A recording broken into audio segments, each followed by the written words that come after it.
Mr. Alec Robertson, I do not know what his present designation is, but he is very popular, very famous in the, what you call, Dhamma preaching. And in the radio, I think he's still organizing that Buddhist talks in the radio programs in Sri Lanka Broadcasting Corporation, and sometimes arrange for interviews and forums, and so you can pose a lot of questions, difficult questions for him, and I think without further ado, perhaps I think he himself will give you some introduction of himself, what he has been doing, and that name, Alec Robertson. Sometimes most people, when they look at him, they say, Sri Lanka, Buddhist? Are you Buddhist? So you can ask his Buddhist background, and so he has been here before, and so it's very good that we are able to get him during this time. And so Chief Reverend has invited, and then we hope that he will be able to give a series of lectures. Okay, so we invite Mr. Alec Robertson to conduct this session. Venerable Sir, and the new novices as well, we wish you all the blessings of the Triple Gem. But before I speak on the subject that has been allotted to me, that is on dana, because first of all we have to start with first principles, because it is said the journey of 1,000 miles starts with one step, so we have to go gradually. But before that, I would like to mention a word or two about my good friend and Kalyana Mitra, Venerable Minder, who's known to me for the last over 20 odd years. And we have been associated not only with Buddhist programs here, but even in Sri Lanka, because I have interviewed him over the Sri Lanka Broadcasting Corporation, and we have been associated for some time on Dhammadutta work. And Venerable Mahinda Thera is the moving spirit behind this novitiate ceremony, and he has been doing this for the last so many years. Even in Singapore, about 3 years back, he started this program under the leadership and wise guidance of his teacher, the Venerable Dr. Dhammananda Nayaka Thera. Now, to be associated with this type of work for a long period of time, it doesn't mean that it is only in this life that we have been associated. We have been associated for many lives in the past. Otherwise, we won't get together like this and do this Dhammadutta work. There's an English saying also, birds of a feather flock together. So we have been associated, Venerable Dhammananda Thera, Nayaka Thera, and even Venerable Mahinda has been in this work for a long period of time. So that shows that there is some past association. Though we don't meet by mere chance or coincidence, but there is this karmic factor also operating in our lives, which plays a very significant role. So we have been doing this type of work in the past also. And now we are doing it even now, and will continue to do in the future till the day we attain our final goal, that is Nibbana. Now, I don't want to say much about myself. As Buddhists, we should not speak much about ourselves. But anyway, I have been in this field for the last 40 odd years now. More than half my life has been spent on this Dhammadutta work. And I am fortunate in the sense that my profession is also to do with Dhammadutta work, the propagation of the teachings of the Blessed One. Because we have a service not only in Sri Lanka, we have a service called the All Asia Service, where countries like Pakistan, India, then even Malaysia, Singapore and Australia. So my good friend is there in Australia. You might be able to hear our voices there in Australia. And even in Korea and Japan, we have the Southeast Asia services where we broadcast 15-minute talks. And there is a daily 5-minute talk which is broadcasted over the All Asia service. So the Buddha himself has preached the Dhamma for over 45 years. So we are the followers of the Blessed One. We are devotees of the Blessed One. So we also should try to propagate the teachings of the Buddha. Learn first of all. First we have to learn. Then we have to practice, and then we have to preach the Dhamma. And then ultimately realize the doctrine. So the Buddha, what he did for 45 years, he not only preached to human beings, but he preached to Devas and Brahmas. That's why he is known as the teacher of gods and men. Satta Deva Manusana. Now when you might know the Itipiso part, that is called the virtues of the Buddha, which is enumerated in the well-known Gatha, Itipiso Bhagava Arahan Samma Sambuddha. Now he is known as a teacher of gods and men. And he not only preached to human beings. Now other religious teachers preach only to human beings. But the Buddha had a celestial audience. Now when he preached the first sermon called the Dhammacakkappavattana Sutta, what did he do? It is said that only one human being attained the first stage of sainthood. What was his name? Kondana. You might have heard Kondana was the first person who attained the first stage of sainthood. And it is said that thousands and thousands, countless number of invisible beings, because we believe that there are other beings in this world, and they assemble when the Buddha, even now here, though I am preaching to about nearly 60, am I correct? About 60 odd people assemble here, but there may be so many invisible beings here, even Devatas, listening to me. So in our case, we have a celestial audience also. And it is said that so many human beings, not only human beings, Devas and Brahmas attain the various stages of sanctity. The first stage, the second, third and fourth, you will come to know later. So anyway, now first of all, we should start with fundamentals. I have been asked to speak on Dana. Did you listen to a talk on Dana earlier in the day? No. Because that is the first step. Dana, Sila, Bhavana. Now those are the three stages, three sources of merit. Dana is what? Generosity, liberality. Sila is virtue. You can make a note of it if you want. And Bhavana is meditation or development of the mind.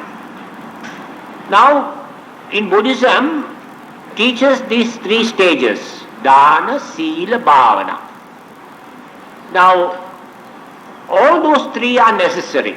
Now it is just like from the kindergarten, then you go to the middle school, then the secondary school, and then university. Kindergarten, then the middle school, secondary education, university education. Now Dana is the kindergarten stage. But that is important. First step is important. You can't all of a sudden get into the middle school or into the university. Now there are some people who try to start meditation straight away without Dana or Sila. That is just like putting the cart before the horse. Can you put the cart before the horse? You have to go, or we are trying to do something very, very difficult, trying to learn Einstein's theory of relativity, higher mathematics, without knowing simple arithmetic. First you must know the arithmetic before you can do mathematics, higher mathematics, applied mathematics. So you have to go step by step. In Buddhism, there are no long jumps or high jumps. What do you mean by long jumps?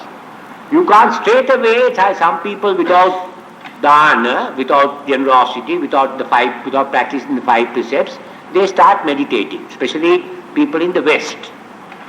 They want instant results. Now everything is instant. There is instant tea, instant coffee. Then there is instant cricket. Then there is instant, in Western countries normally instant marriage, instant divorce, and now they want instant Nibbana. There is no instant Nibbana, right? You can't have, some people, today, people want quick results. Everything they want it done immediately. But a journey of 1,000 miles starts with one step. You have to take the first step, then the second, third.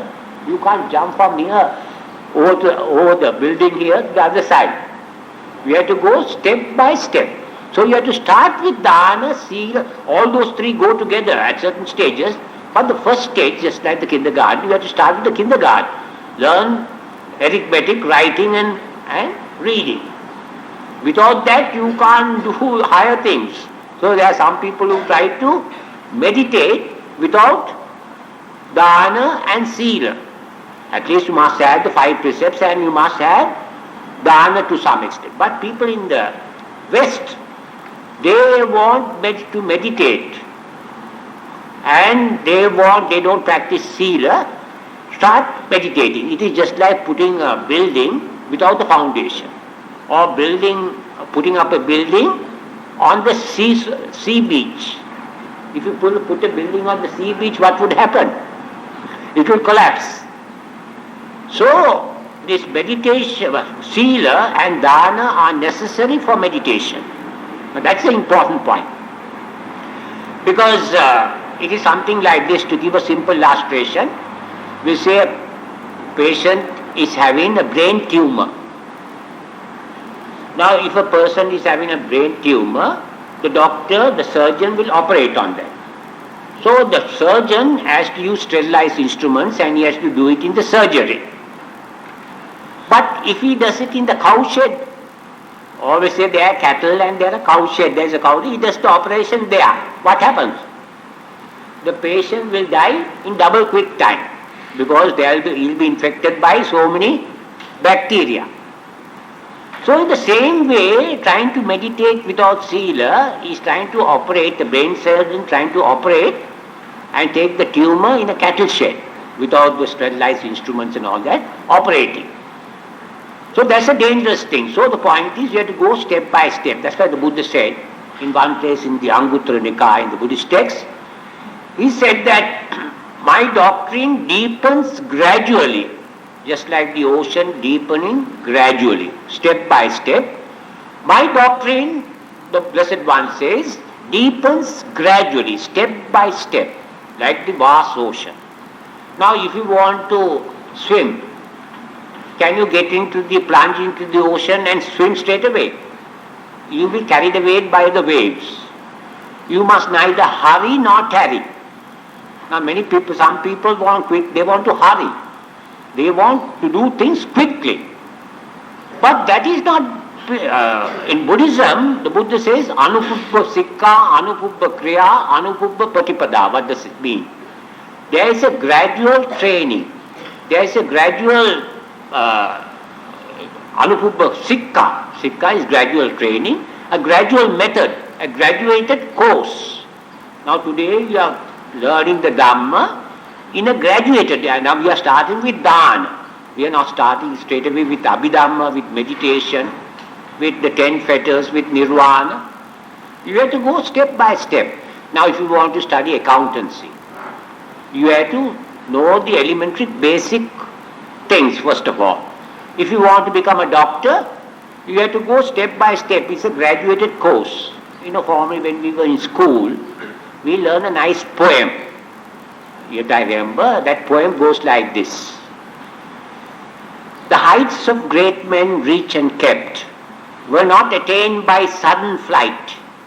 They, while their companions slept, were toiling upward in the night. So what a beautiful, those days we learned about now in small days yet I remember. Longfellow's beautiful poem. So the heights of great men reach, and now you want to be arahats, Buddhas. So to attain that state, why do you do all this? Our goal is Nibbana oriented, to attain, become Buddhas or arahats. So all of a sudden, without, now if you want to study for an examination, accountancy will say, or you want to be a doctor or a lawyer, can you become a doctor overnight, instant? Can you become a lawyer all of a sudden or engineer?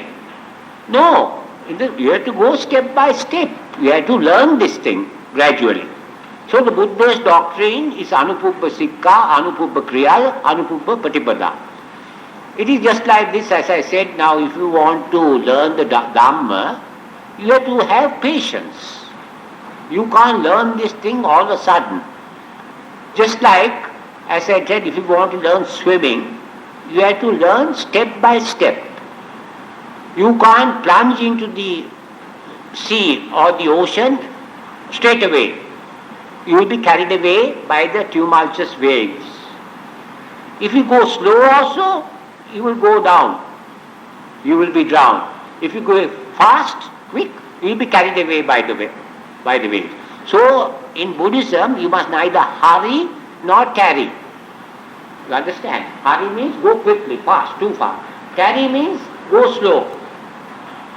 There is the middle path. Buddhism always advocates the middle path, not to go to extremes. You have to go step by step, then only you will make progress on the path. Now, that's why I said Buddhism first of all starts with dana or generosity. Now dana doesn't mean only giving food, clothing, shelter and medicine to the monks. That is dana, one type of dana. Dana is not only now, many people seem to think that giving alms to the monks or to beggars, that is the only dana. But dana has a wider meaning. Now you give your time, your energy, your knowledge, then you give up your skill, and above all, sabbadhanam dhammadhanam jinati. What does that mean? The gift of the Dhamma excels all other gifts. Now the gift that I am giving now, the Buddha gave this gift for how many years? 45 years. How many hours did he sleep, the Buddha? Only 2 hours. We require at least 8 hours sleep. But the Buddha, for 45 years, he slept for 2 hours only. And his service was for 20, how many hours? Out of 24 hours? 22 hours were spent for the welfare and happiness of mankind, not only mankind, of gods and men. Satta Deva Manusana. So see, selfless service. Now that is, not with the idea of getting anything in return. Now many people try to serve others, they want to give and expect something in return. Now there are things called these political strings, economic strings, all. You give something with the idea of getting something in return. With like giving on interest, compound interest, you want.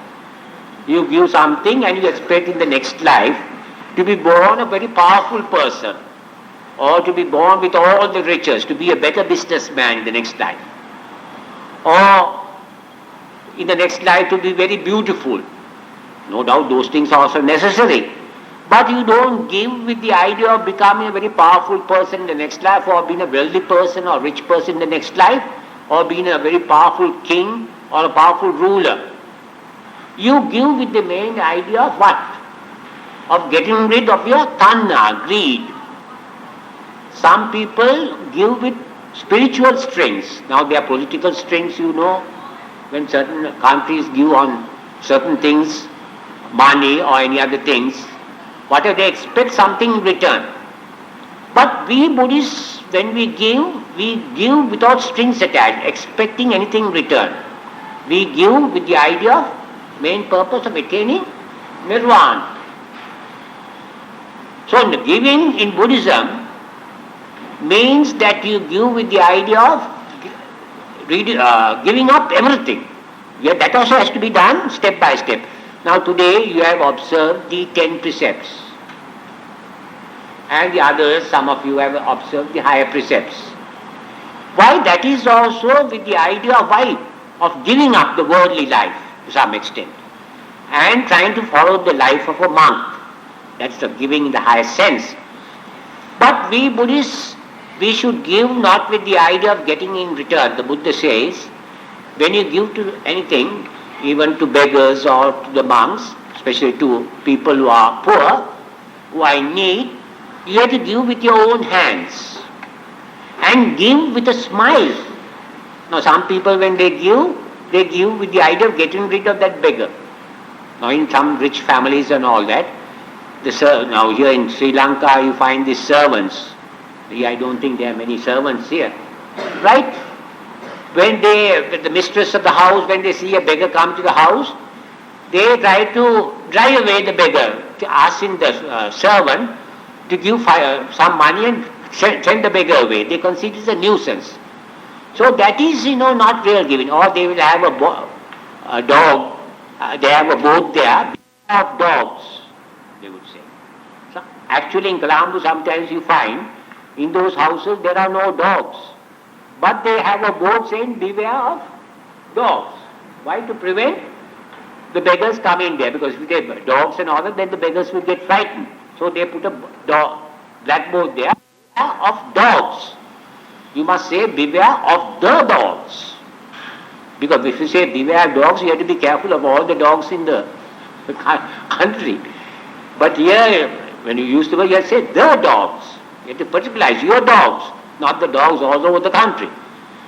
So my friends, we Buddhists, we have to give with your own hands, then with a smile, and then you must know that by your giving this, you are going to attain nirvana someday. It must be Nibbana oriented.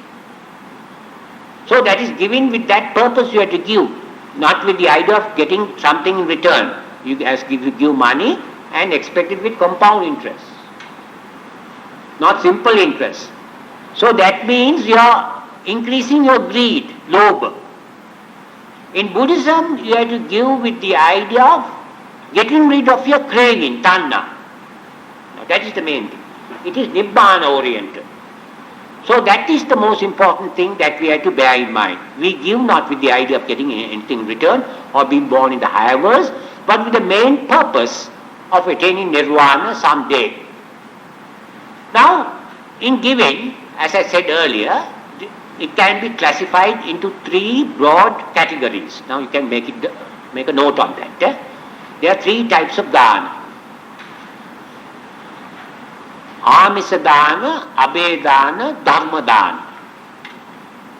Amisa dana, you can say, that's a Pali word, I give the English. Amisa dana, yes? Are you bold?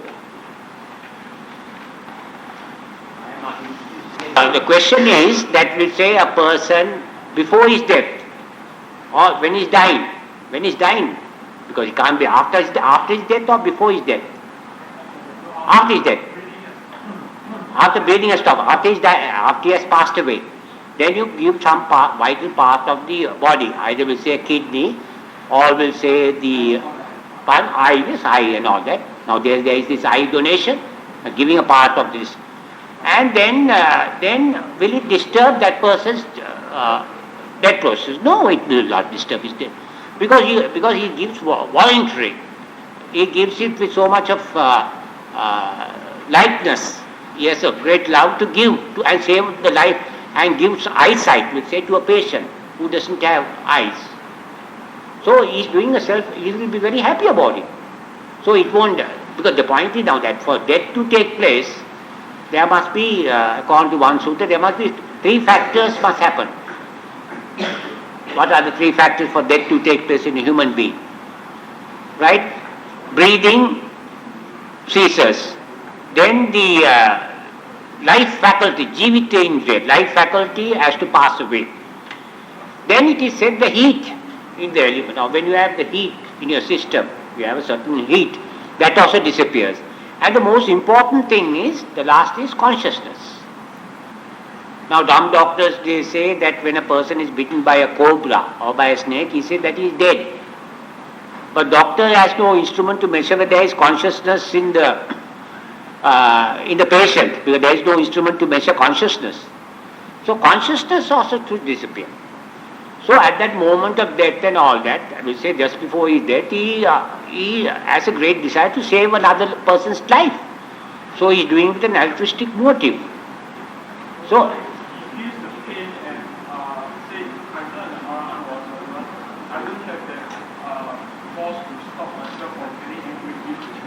at that time, if you go and cut my body, will I get angry and result in the no, yeah, but if you, at that moment we say, if you get angry and all, at that moment he'll have if he gets angry, right, he will be having a bad thought at that moment. But it has been all wrong. Now he makes up his mind earlier.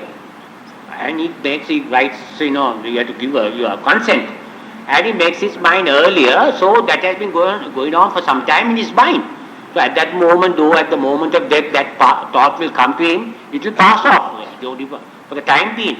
But his main idea is he has been entertaining and cherishing that idea for a long period of time, to donate his eyes.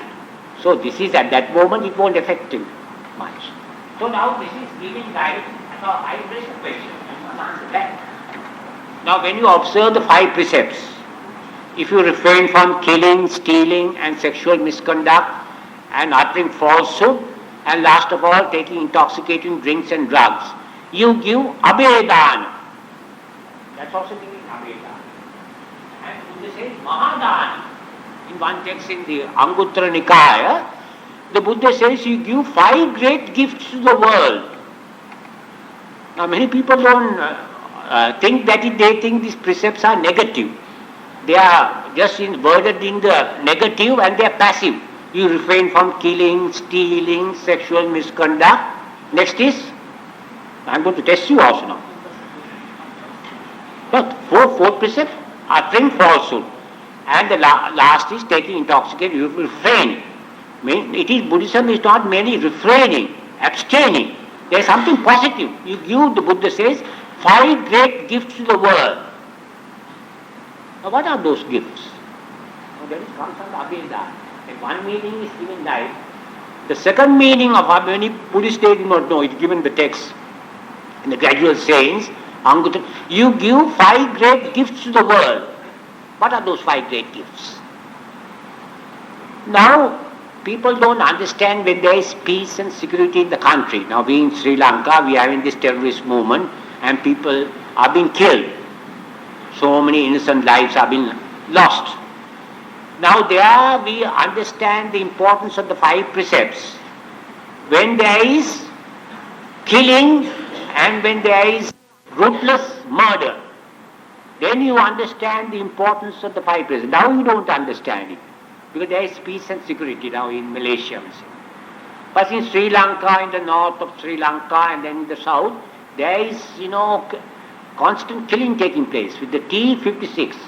Now they use the culture of the gun. Young people are revolting. The main problem is because of unemployment. So now the point is, now when you refrain from killing, the Buddha says, you give abhedana, act of fearlessness to the world. People don't fear you. Now you don't understand it. But when there is this terrorist movement, that when people are killing each other most ruthlessly, then you know that you value the sanctity of life. So you give what to the world? When you observe the 5 precepts, what you give? First one, fearlessness to the world. Others are not afraid of you. Now today when you go in Colombo or down south, you fear to go. You do not know at what moment one young fellow will take the T-56 and kill you. Political assassination, all types of things. But when there is peace and security in the country, you don't understand the importance or significance of the 5 precepts. Now, the second precept, now there is robbery, banned robbery. People are taking part because they terrorists, they require money to purchase their guns and all that. So now there is no robbery. Now here it's not tolerated. Here, Malaysia and all that. Now when there is robbery and when there is frauds and that sort of thing, then you understand the significance, the importance of the second precept. Then the third precept. What the third? Refrain from sexual misconduct or from adultery. Now if you people are committing rape, and if young people go about in the car and they know that people are waiting to molest you or seduce you, you will be in fear, don't you? If people observe the 5 precepts, then there won't be the police force or army, navy is not required. The Supreme Court judges are also not required. They will go out of billet, no jobs for them. Now think of that. Now people on the negative. Killing, now you see many of the people are killing, stealing. Stealing means what? Robbery.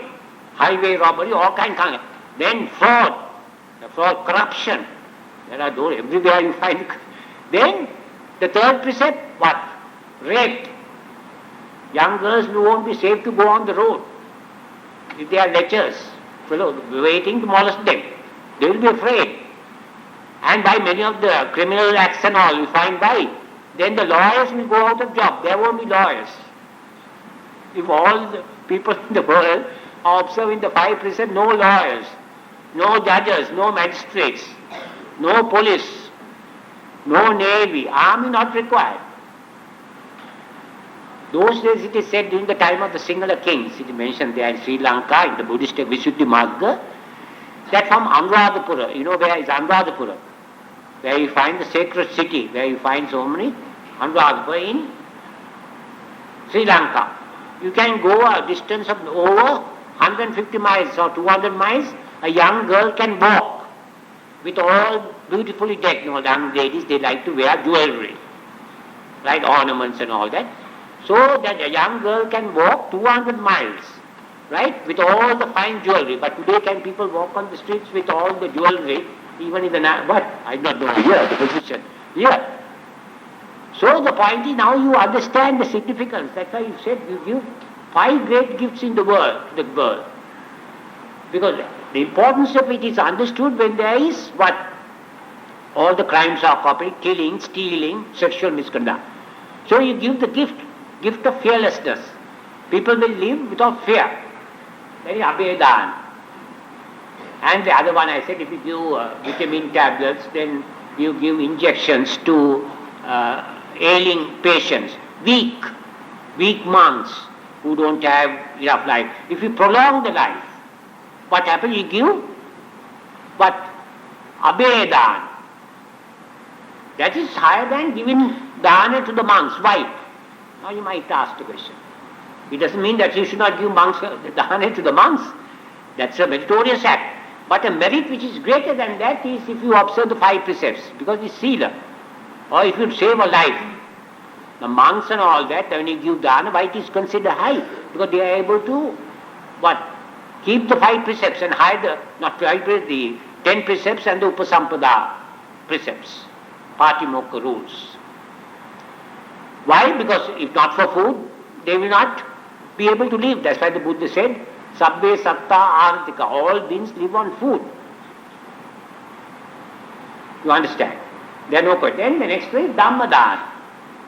Now why is the gift of the Dhamma higher than that? All other gifts. Gift. Sabbadana, Dhammadana and Jinati. The gift of the Dhamma excels all other gifts. Why? We say the young people, the young novitiate monks, yes?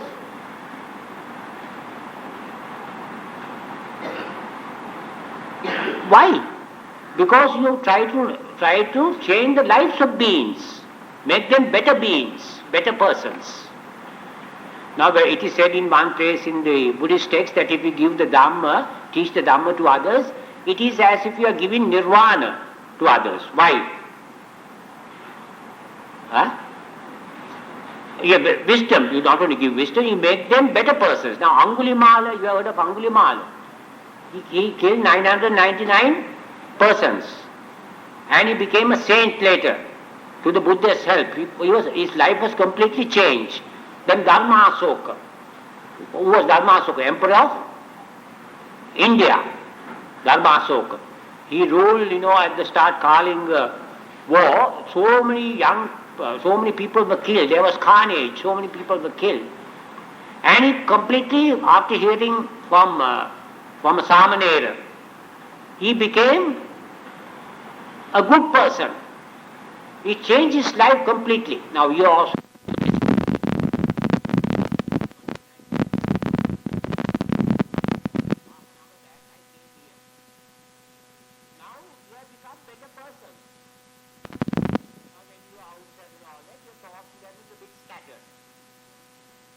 normally monkey minds, jumping from one moment, or jumping from one thing to another. You see a beautiful object, your sight goes there. Then if you listen to beautiful music, mellifluous music, then your mind is turned towards that. When you take very relishable dishes, your mind is turned there. So the mind is jumping from one object to another. It's a monkey mind. So what happens? When you now come here, now when you listen to me, you are trying to concentrate your mind.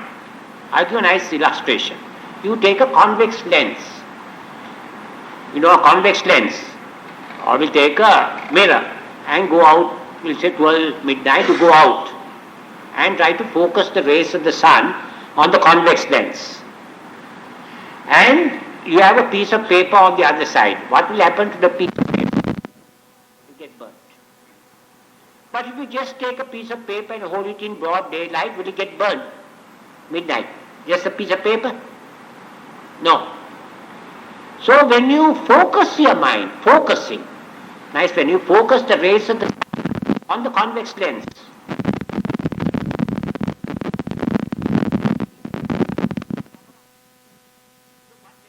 mind is just like the scattered rays. It goes all over, like the rays of the sun. But when you focus it, it becomes powerful. Now what you are doing, you are focusing your mind on the Dhamma. The mind is very powerful now. You follow?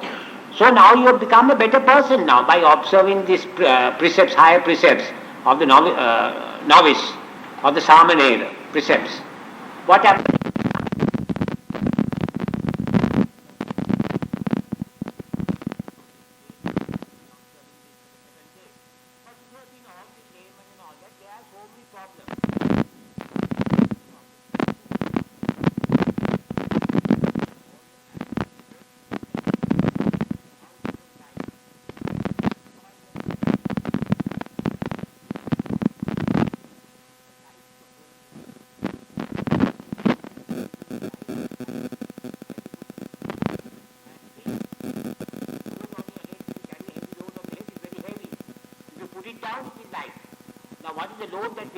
Our worries, our anxieties, our desires, we want this, that and the other thing, we want to grab, accumulate, have things for ourselves.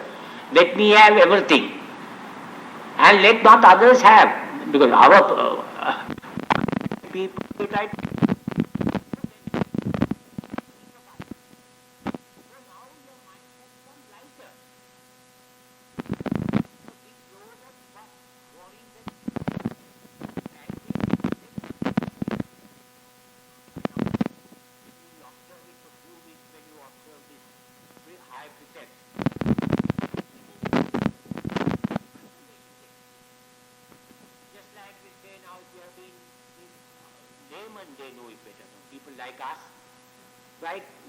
now many of you have been laymen, now some of them might be married and having.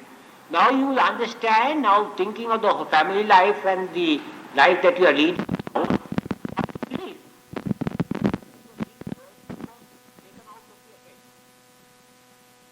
So my friends, we see that according to Buddhism, the Dhamma Dana there means what? You give the Dhamma, you teach the Dhamma to others, and they become better persons. Their lives completely change for the better. Now criminals have become saints during the Buddhist time. And all types of people, their lives have been changed for the better. They became saints. So the Dhamma does that. I'll give a nice illustration. We'll take 2 buckets of water. In one bucket of water there is muddy water. And in the other bucket of water there is pure water. And the muddy water, now when you go, muddy water could be compared to the various desires, entities, the bad things that one does. Stealing, sexual, all the other bad things that we do could be compared to the muddy water. Our minds are normally muddy, like muddy water. Then the pure water is the good things that you do. Dana, Sila, Bhavana. Generosity, giving and thinking of good thoughts, helping others, and that sort of observing the precepts, that is pure water. Now we say, now in this bucket, 2 buckets of pure, one water, the other contains muddy water. Now the bucket containing the muddy water, you pour large quantities of pure water. What happens? Gradually the muddy water will become pure. And when you pour copious quantities, large quantities of pure water, what will happen to the muddy water? Yes? It becomes pure, completely pure. That is a crude example, illustration. Now you say illustrations have certain limitations. Now you say that a person is a very beautiful, like a flower. Or you say that the Buddha was like a lion. Lion's robe, but it doesn't mean that the Buddha had 4 legs. Lion's robe means Singhanad. That means fearless. The Buddha gave, fearless.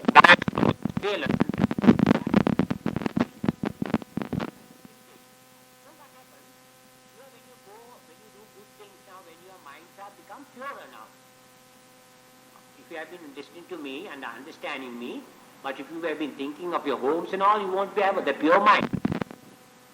At this moment, your thoughts, you here physically, but mentally you can be elsewhere. Thoughts can be at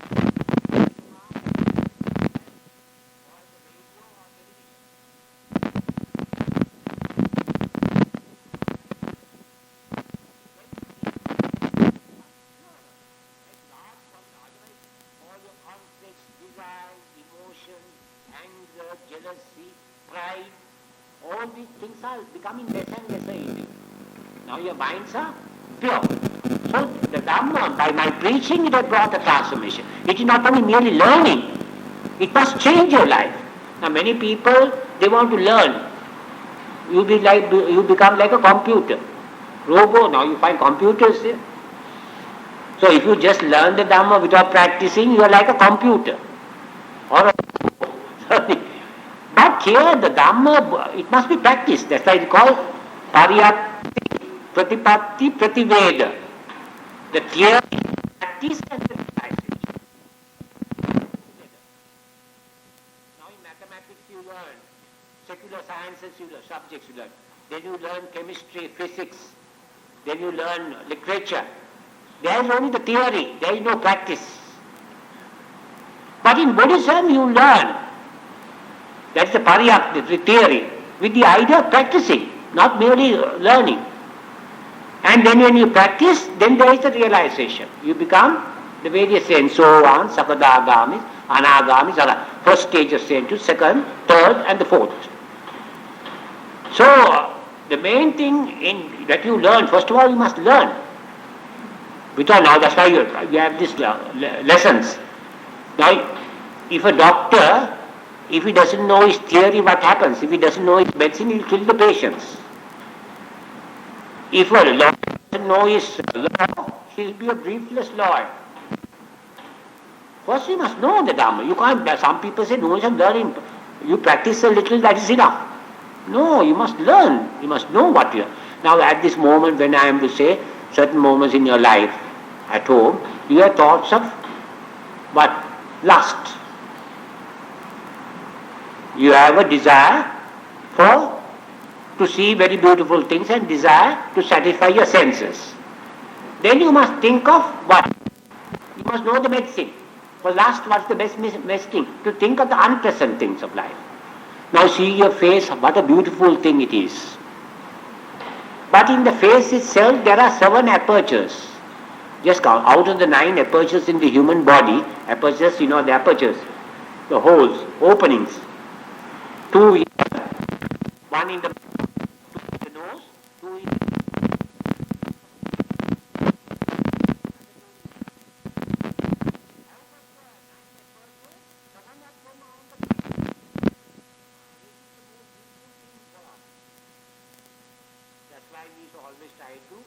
we must not only clean our bodies, but malice,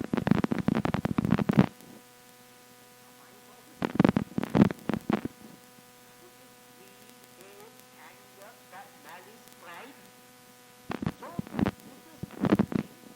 that you have to purify your mind. Sabba papasya akaranam kusalasya upasampada satitta padam ekam buddhan sasana. Sabba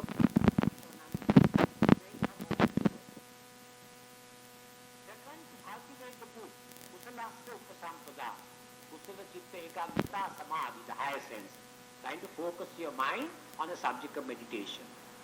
Satitta Pariyodapana, to purify the mind or developing wisdom. This is the teaching of all Buddhas. You make it down, note it down. That's very important. That is one stanza, the whole Buddha's teaching is embodied. What is the stanza? You have to learn that by heart. It can act like a mantra also. That is a different thing. But this is, it brings about a change in the sabba papasya akaranam. To refrain from all evil. Yes? Right. Now that is in short, it gives in a nutshell the teachings of all the Buddhas. All Buddhas teach this. And the Vinaya of the monks for 20 years was this. For 20 years, the Vinaya of the monks, because they were harassed during the Buddhist time, perfect. That was the Vinaya for them. For all Buddhas where the lifespan is for a long time. No, you didn't do it. To eliminate, when you kill a person, according to Buddhism, when you kill, 5 factors should be fulfilled. 5 factors. There must be a being, there must be a living being, there must be the chetana intention, then the devices that you adopt, and the actual killing. For all these factors should be fulfilled. Now you can't kill in the mind. Now Jesus Christ in the Bible says, that if you look at a woman with lustful eyes, you commit adultery.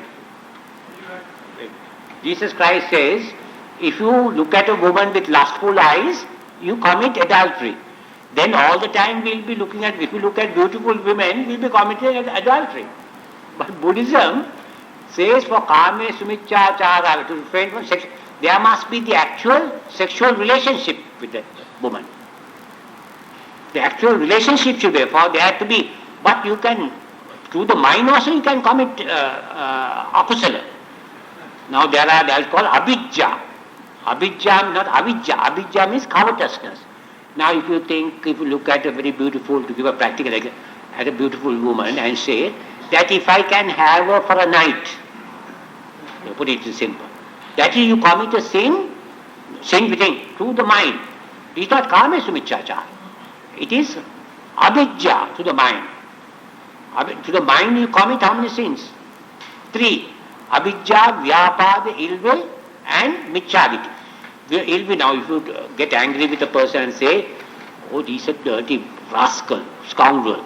It is not, you don't commit it, it's just minor akusala karma, unskillful action. But if you think, well, will that person, meet with an accident and maybe he be killed? You plan and plot in your mind. In the night also you can't sleep. You are planning and plotting. And that works in your mind and say that may that person be killed. And may he meet with an accident. Now that is a thing where you plan out for a long period of time. There is an English saying that says, curses like chickens come home to roost. I say, curses like chickens. There is an English saying that says, Curses like chickens come home to roost. I see. Curses like chickens come home to roost. Sometimes some people go on cursing, right? And they may that fellow is a dirty rascal, may meet with an accident, may be run over by a car. And you go on entertain. Now you commit a sin to the mind. But that is now to the mind that is.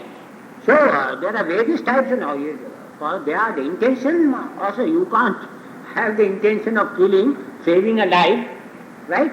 Killing a person, saving somebody else's life. Well, they are two different. You commit a bad, evil karma there and a good karma there. They are two different things. How long did I speak now? Now what's the time now? 3:30. Keep going. Now you can ask questions now there, right? Now it's left. But I don't want to put too many things into your minds. You become confusion, worse confounded. There's so many things, the little mind, you can't take it.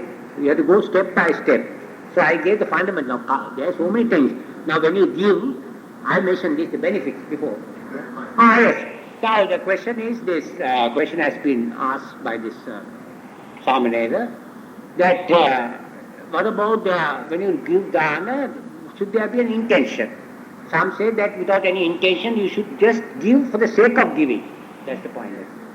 But in Buddhism there is no giving for the sake of giving. You give with the idea of attaining nirvana, to give up of craving. That is the motive that should be at the behind of your mind. Because we have three roots in our minds. They are planted, three roots. What are those three roots? Lobha, dosa, moha. Greed, hate and ignorance. And when you practice dana, you try to reduce, attenuate, diminish, lessen your greed. Kadara kama. In Sinhalese we find a nice word. Kadara, pereta kama. In English, some words you can't, just greed, craving, they're not, there's no power in that. Word is not so vigorous. But in Sinhala you find certain words like kadara kama, pereta kama. Sinhala. It goes into the roots of it. So there, when you give with the idea of getting rid of your what? Tanna, craving. Now a bodhisattva, who are bodhisattva? Sumedha Tamasa. He was a bodhi, practiced the paramis. Now it becomes a parami, it is said. Now that you will learn later. When 5 factors are fulfilled, paramis, with the idea of attaining Buddhahood or Arhatship, you practice the 10 perfections. You study that later. First is dana, giving. Dana, sila, nekam, it goes on. Right. Now, for that to become a parami, 5 factors should be fulfilled. Tanna, you must be free from tanna, mana, ditti. You must be free from that. And with karuna and prajna, will come later. You have to practice this. So there the main purpose in giving is to get rid of your craving, not with the mere idea of giving. Buddhism, that is not Buddhism. That is about other ethics. Buddhism says that you give with the idea of getting rid of your craving and attaining nirvana someday. That should be aspiration, just like passing an examination. Now when you pass an examination, you have your target. And you say you want to get to a BA or MSc. So you have the target and you study. But if you just study, it won't be so vigorous. So you must have an aspirate. Now you take a stone and just aim it down into the sky. It will go and fall down somewhere. But if there is a mango tree full of luscious fruits, and you have that as a target, you aim. Tap the mango, you will be able. So you must have a target. The target is goal, is nirvana. So if you just like doing for it's best like taking a stone and just aiming into space, it will go and fall down in it somewhere. But the main intention, as I said, the main intention, now some people give, now we had a dana. Today I also participated for the monks and all that. Now there, when you do that dana, you must think at that moment, Dakshina Vibhanga Sutra, that we are giving not for this particular monk, but we are giving to the Arhats, like Sariputta, Moggallana, Anuruddha. You must think of the Arya Puggalas. Now Dakshina Vibhanga Sutra, or the Madhyama Nikaya, he said that when you give to the Putujjana Sangha, it is, you have to think of the Aryan Sangha, that you are not giving individuals, to the whole Sangha. Because that monk, it so happened Visakha You know who's Visakha? There are so many. Visakha was the very famous late philanthropist among the females. She put up a Pubbharama, a monastery for the Buddha. And one day she came to the Buddha and wanted to offer a piece of cloth to the Buddha. Then the Buddha said, don't offer it to me, offer it to the Sangha. Why? That is more meritorious. Why? Because the Buddha is housing the Sangha. When you say Buddhaṃ sarnaṃ gacchāmi, Dhammāṃ sarnaṃ gacchāmi, Sanghaṃ sarnaṃ gacchāmi, what does that mean? I am following the footsteps of the Buddhas and the Arhats. Now today you are observing the 10 precepts. Samanera. What are you doing? Now there is a sutta called the Anguttara Nikaya, Visakha Uposatha Sila. When you take it. But there it means that you are following the lines or trying to emulate the Arhats. Today you are now going on the road of the Arhats today. You are not yet Arhats, but you are following the road, trying to fashion and mold your life of the Arhats. So that is the purpose in saying Buddhaṃ sarnaṃ gacchāmi, Dhammāṃ sarnaṃ gacchāmi, Sanghaṃ sarnaṃ gacchāmi. So that is a ratana. What is a ratana? It's a jewel. I am reminded of a nice instance we come to. Nice instance, Raval Narada. Raval Narada, some of you, he was a famous preacher. In Sri Lanka, he had gone all over the world, preaching the Dhamma, taking the message to the Buddha. So one day, when he goes to customs, customs office, they said when the custom officers, they always ask you to declare your assets. Declare not your assets, your belongings. So one day, most probably, that custom official was a Catholic, a Christian. So he asked Raval Narada, now what do you have in your baggage? He said, have you got anything precious, valuable? He said, no, I don't have anything. No, then he said, you must have something, you might be having something. Then Raval Narada said, I am having some relics of the Buddha. Then the custom officer asked him, how much are they worth? Then you know what he said, they are priceless, the triple gem. All the other gems that we have, when we die we can't carry them because we have to leave them behind. But the triple gem, Buddha, Dhamma, Sangha, they are priceless. Now today you have taken the gem. It is that gem, take it till that you attain nirvana, it will help you. All the other gems that you have, those are perishable goods. But the triple gem, Buddha, he said, now Narada made a nice comment, he said, how much are they worth? He said, they are priceless. The triple gem. So, we have the triple gem is just having a gem, taking the rope and putting on the rope. You have to wear the ropes inwards.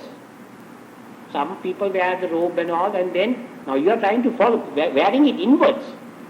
When in Colombo, when Henry Steele Olcott, he came, brought about a revival of Buddhism. He was a theosophist.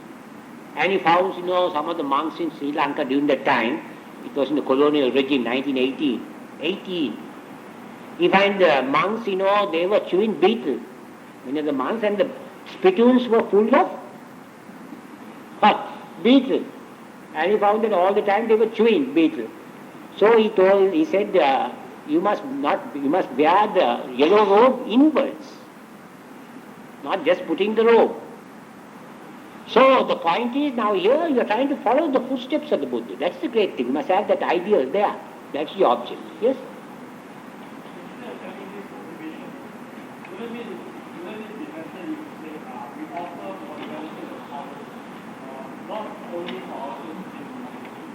Yes, with that aspiration.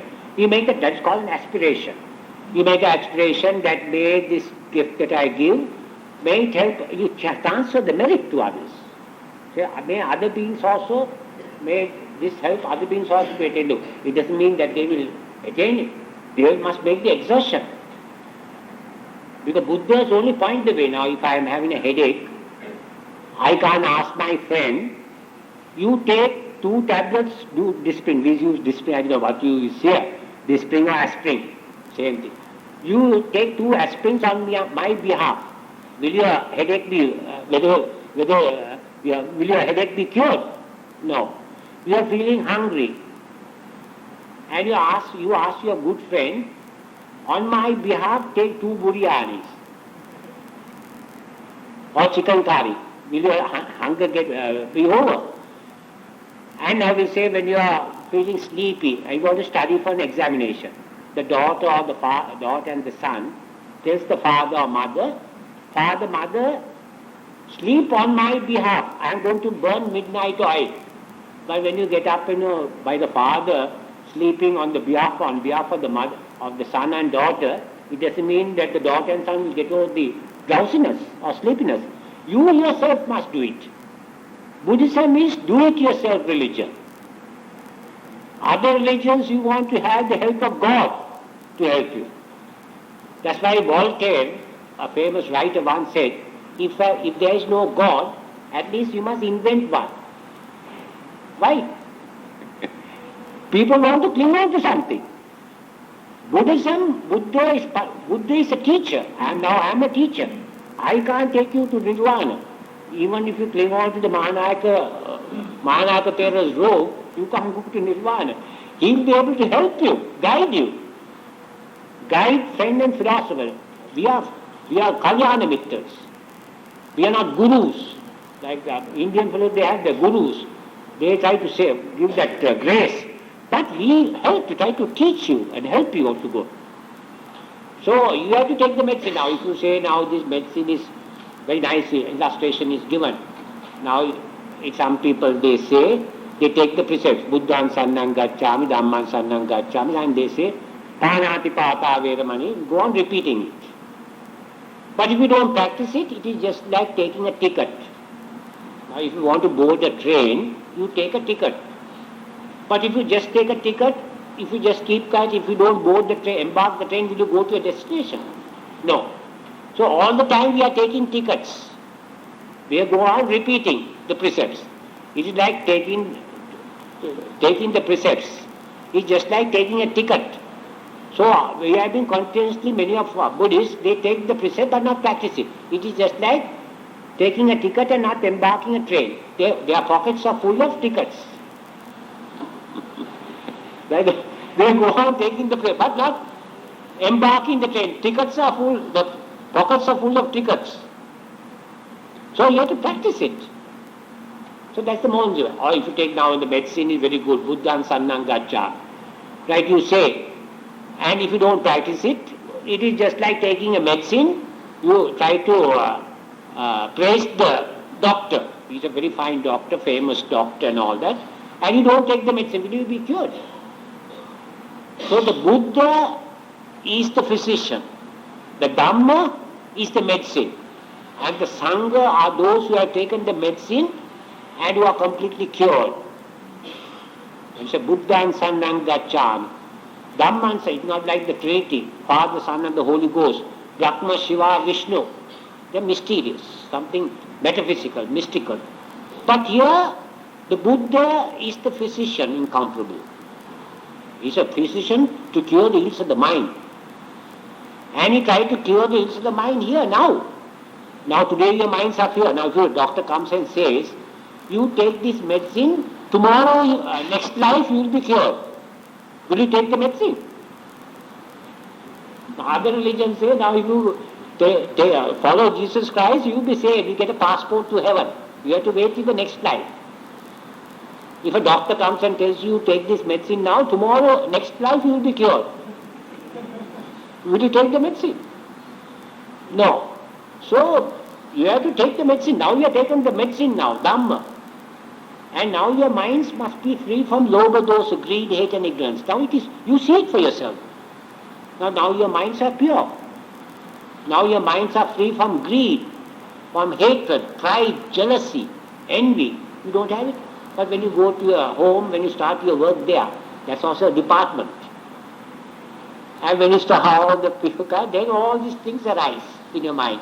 Greed, hate, ignorance, jealousy. Then there are fights. But now see, your minds are all free from all that. The Dhamma is sanditthiko. It is, the results are visible here and now. You do not wait for the next life. It is pragmatic, empirical. Yeah. What was the question? The question is, when we are doing dana, as right at that moment, what should be our mental attitude? Yeah, that's right. Mental attitude, now when you give the Sangika Dana to the monks, there is a sutta called the Dakina Vibhanga Sutta in the Majjhima Nikaya. The main motive there, when you give the Sangika Dana, that you must think of the arhats, like Sariputta Moggala, those who attain the stages. You are giving to them, then your mind becomes pure. As I said from the very early stages, you give with the idea of getting rid of greed, not for the sake of giving. What about others? What do you mean others? What about others not only giving to the Sangha? Highest is others, but Sangha is the highest. Highest gift, that is just like sowing on fertile soil. That is the Sangha, because they keep the Sasana going and they are leading a virtuous life. That's why the gift is greater. It is called a peerless, incomparable field for merit. That is Punya Kirtan. It is an incomparable field because they are following the road of the Buddhas and the Arhats. So that gift, you have to think of the Arya Sangha there when you give the Sangha. But others you give for the people who are sick. You give medicines. I said Abedana. Then you give the Amisadana for the monks. Food, clothing, shelter, and medicine. The Sivapasa. The 4 requisites. So you have to give with the idea now there. It is with the purpose to maintain the Buddha Sasana, to keep the Sasana going.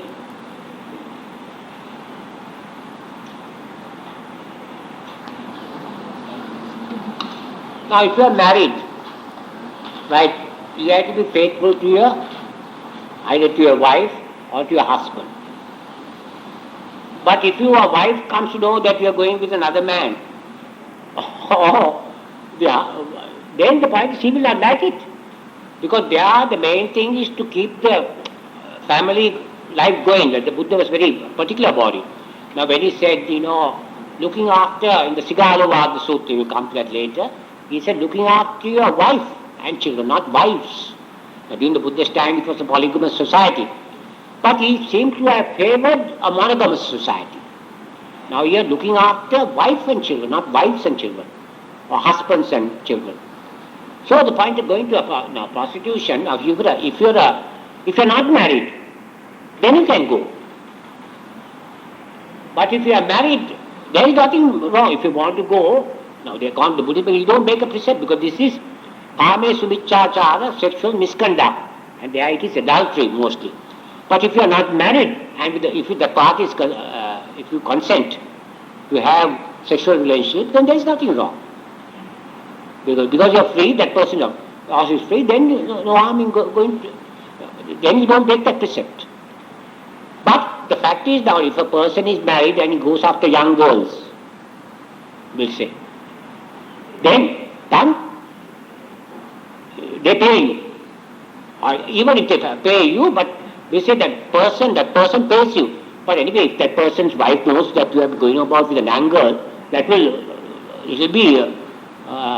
be hell on earth, as it were. So the point is, fidelity is important. So that's why to keep the family life going. Because even if they pay you, point now, because you are with the consent now, if that person now, there won't be nothing wrong with you. A person who's getting the payment. But that person who's married going about with it. Now in your case, you're free from it. If that person is a young person and gets payment, that's a different thing. That person doesn't break a precept. But if they say, on the guardians, on the parents, given there is a sutta, 8 types of, then we have no access to them. Others going to a harem and all that, that is sort of provided that here now if your wife, if you are married, then there is no question of it. Dana has a more wider meaning. Dana is normally material gifts, I said Abedana. But it is a chaga, generosity in a wider sense. Now it can be, now there it is chaga when you say, there is a meditation also. Chaga anusati, Buddha anusati, Dhamma anusati, Sangha anusati, Sila anusati, chaga anusati, Devata anusati, the 10 recollections. Now chaga, there it has a wider bigness of the heart and mind. chaga, generosity, bigness. Now some people, they will give material things to person. But with regard to their attitude towards others, they are not so charitable. They will carry or they'll kind of speak ill of that person. And then better word is generosity, magnanimity, chaga. Bigness of the heart and mind. Bigness of the heart and mind, to be magnanimous. Now that chaga has a wider meaning, not just giving material things, giving your time, your energy, your knowledge, your skill, and giving the gift of truth, of happiness and freedom. That is the sabbadana. No, that is magnanimity in that sense, the higher, chaga in that higher sense, not only material things. Restricted, but chaga is a wider concept. It is not only giving a material thing, then having that liberal, charitable outlook on life, try to be charitable towards others, right? That sort of thing, chaga. Now there in the text it is mentioned in the Anguttara Nikaya, those 10 Anusati, reflections. Now you think that I had a stain of merit, a stain of miserliness. We don't have it. I am released from that miserliness. You go on meditating. And I have given this dana to the Sangha, and you go on thinking of it, and that happiness arises. Niramisa Sapa. So you go on meditating on that. It's a meditation. And Srila many people, now they take on meditation on the higher things like Buddha on meditation on Satipatthana, higher meditation. But the meditation on the Buddha, Dhamma, Sangha, then on your own Sila, those are also meditations.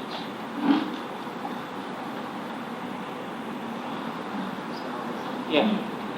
I'd like to ask about providing food for monks, whether it is necessary to buy the food or prepare the food. Because I notice a lot of lay devotees, they are very eager to serve the monk.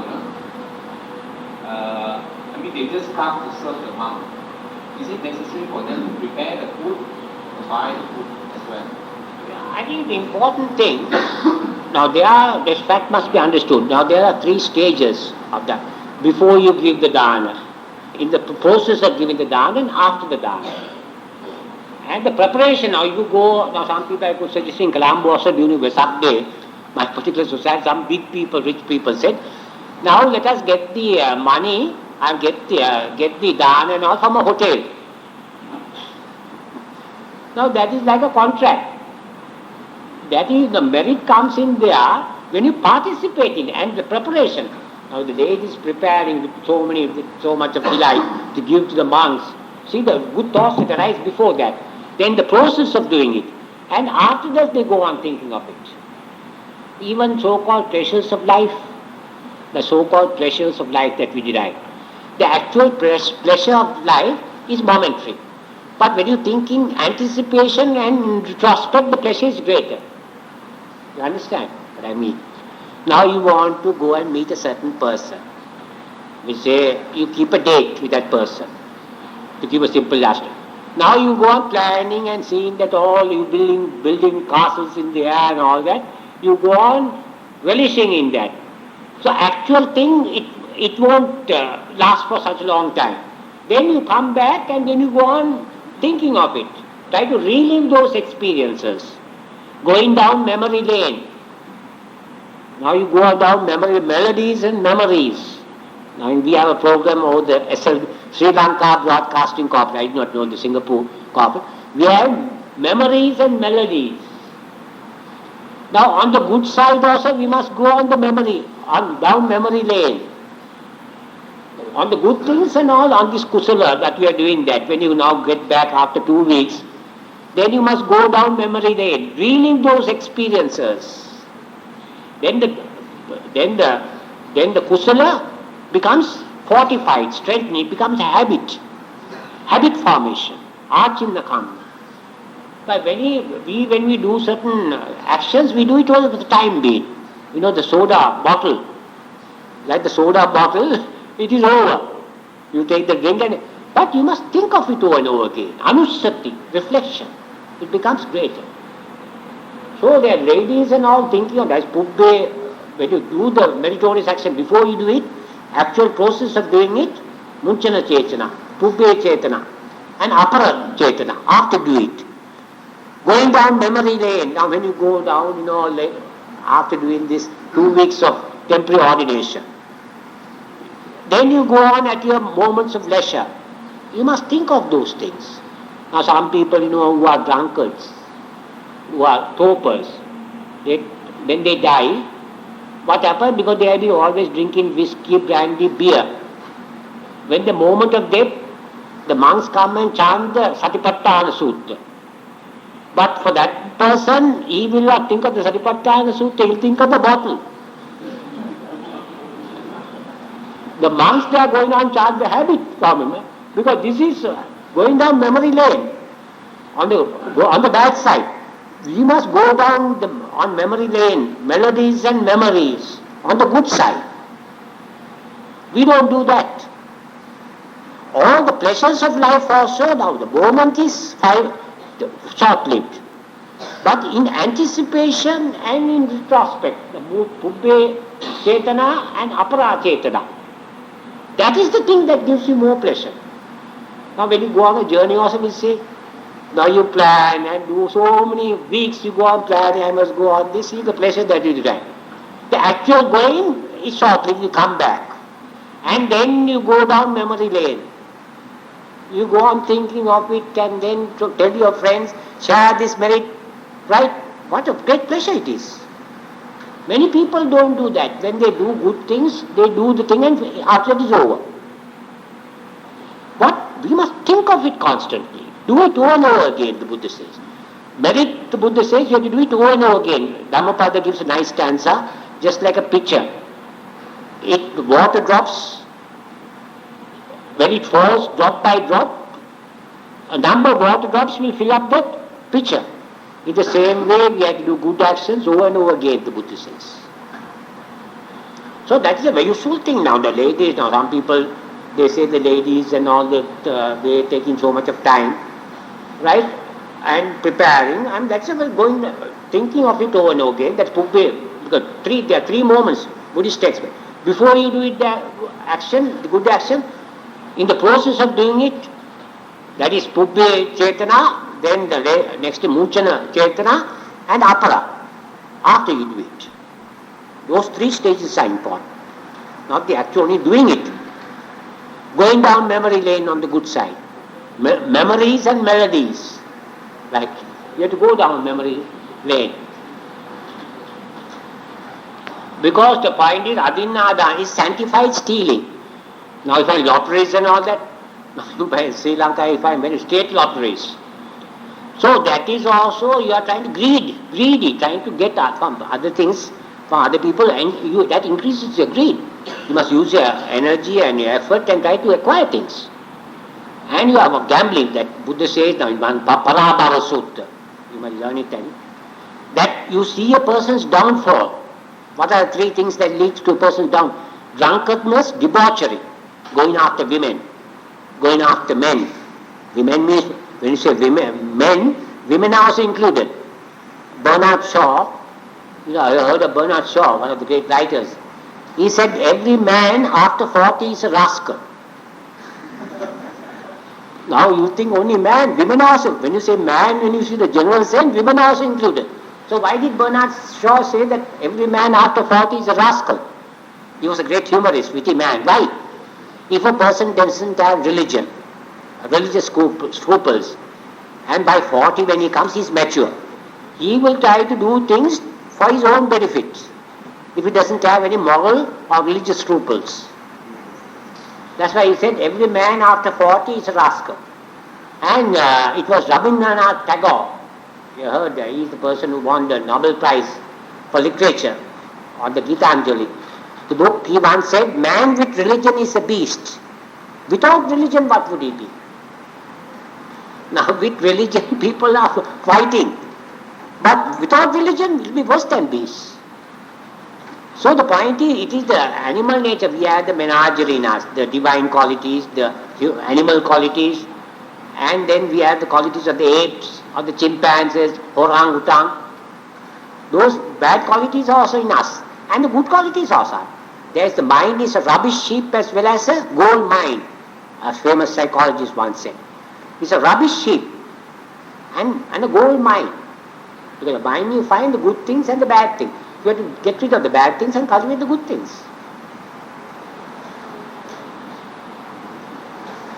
What about other ladies? I think they can't interfere with what the government says. Now, during the Buddhist time, there was capital punishment, but that is not in keeping with the Buddhist principles. Yeah, if you are encouraging others to gamble, that's not a good thing. No government should do it. But anyway, the Buddha never went. During the Buddhist time, there was this prostitutes were there. It's one of the oldest professions, they say. So the Buddha didn't want to go and interfere. That is their business. The personality of Kosala, there was capital punishment. The Buddha didn't want to interfere with the affairs of the state.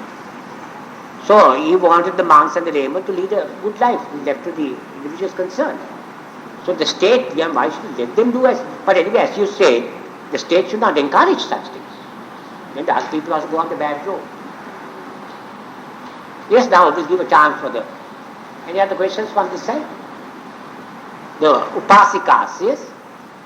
Now today they are Upasikas. Yes, good.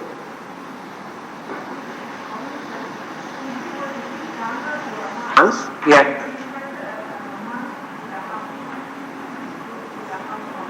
Yeah. Not one, it doesn't become a Sangika Dhan.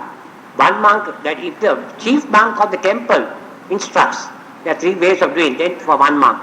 And point is, one monk, there must be at least, for Sangika Dhan, there must at least 3 or 5. One monk, then it becomes Pudgalika Dhan. Unless he nominates, the chief monk of the temple nominates, you go and represent the Sangha. Then it becomes, then it's okay. Yeah. Then it is Sangika. But if you otherwise put Pudgalika Dhan, it must be, nomination must come from the chief monk.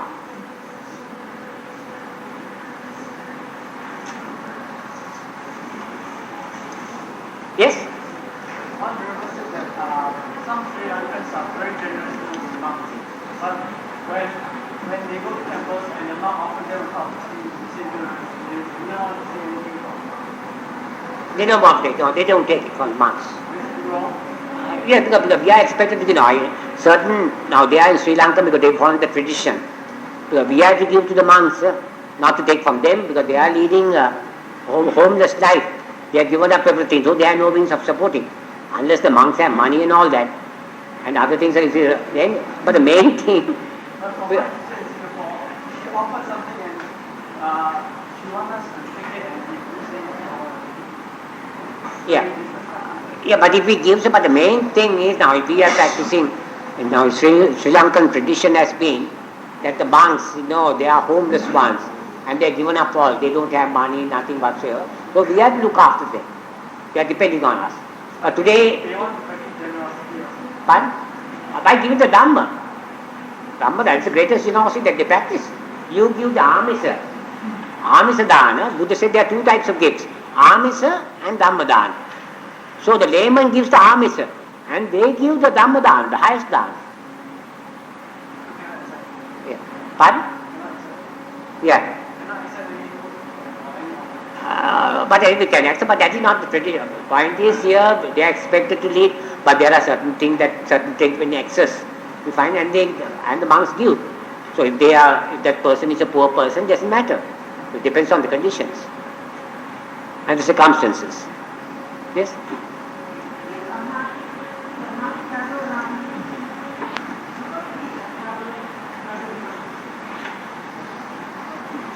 Yeah, but the point is the tradition has been that the monk is not expected, doesn't become a parajika, not accepted to have money for them. They are not expected to count the tradition, count the Vinaya rules. But he's going on a Dhammaduta mission. You pay the ticket and send him. So it doesn't matter. He's going on for a higher purpose. You pay the ticket, prepaid on an hour, prepaid ticket, and he goes on a mission. So he goes on a higher mission. So if he does that, it doesn't matter. There are the 14 Pudgalika Dhanas are mentioned. I don't want to go into details today. We can discuss it tomorrow if you want. Then the 7 Sangika Dhanas. Now Pudgalika Dhanas, the 14, I'll just run through if you want. Individually you give, not like a Sangika. First is the Buddha, then the Pacheka Buddha, then the Aryan Sangha, That is the Sovan, first is Sakadagami, Anagami, Arhat. Magga Pala. You say Atta Purusha. The 8 great individuals. 8 and 2, 10. Then you find a person who has attained 5 supernormal powers. Now a person will say like Sai Baba. I'm just giving it. Or will say certain yogis, like Ramanama Rishi, Ramakrishna. Now there, if you give them, that is it's not so meritorious as giving even to a Sova. That's the 11th, having Pancha Abhinyata Sama, 11th. 12th type of dana, giving to a meritorious, giving a dana to a Silavanta person, who is observing the precepts. Then giving a dana to the Dusila, who is not observing the precepts. That's also merit if you say. Then giving dana to animals. Now animals in this sense, now we say crows are coming, so many insects. Now if you give after the dana, after you have your meals, you reserve something and for the crows, and you give with that intention. The intention must be alobha chetana, not just throwing the remnants. But you have an idea. There are some monks at Mettaram at Bamdapitiya. He makes the point after the dana, he gives to the crows and all that. So you give, that is also dana, to give into 14 Pudgilika danas they are called. But when it comes to Sangika, it is more meritorious. I said it is a peerless field for merit.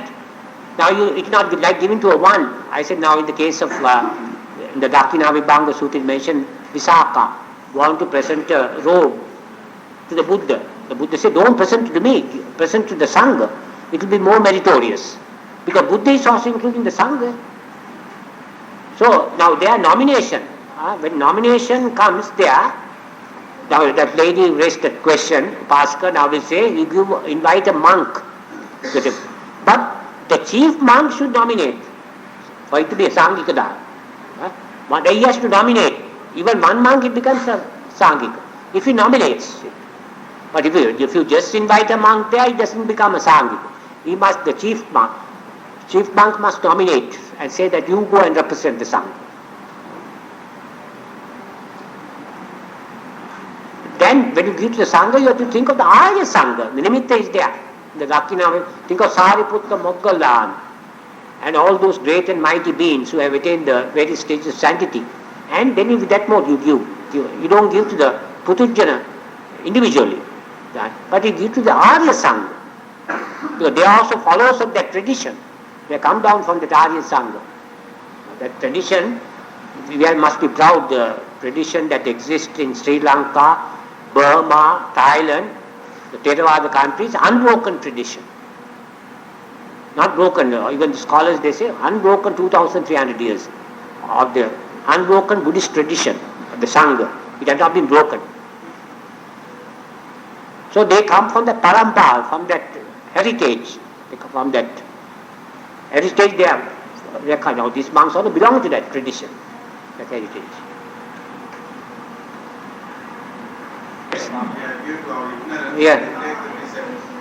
Yeah, but then you have to take the precepts now, that's why samadhana, you have to take the precept again.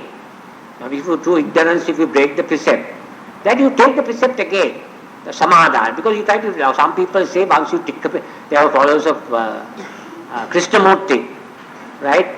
They say once you take the precept, you will not take it again. But we are not arhats, not so on. We are always, all the time, certain defilements arise in our minds, kilesas. So if you, through ignorance, if you break the precept, you take it again. Wow. I think she wants to find out Yeah. people do demeritorious acts due to their ignorance. So Yeah. those people, what kind of demerits or result they gain after doing that kind of actions? That is what she wanted. Can offer to the Sangha. 10 types of flesh are, 10 types of flesh are prohibited. Snake flesh you can't offer to the. Then horses, elephants, right? Certain types of flesh are horses and elephants, they are because they are used to society. Then snakes and then other things and all, they are not expected to offer. 10 types of flesh has been prohibited. But others you can offer to the monk.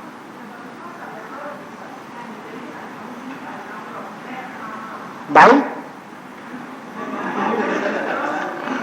No, but if you're offering it, no, if you're offering chicken, that the point is you're offering it, but if you know that disagrees with the monk, if you think that it, but your intention is to offer it, but your intention is good,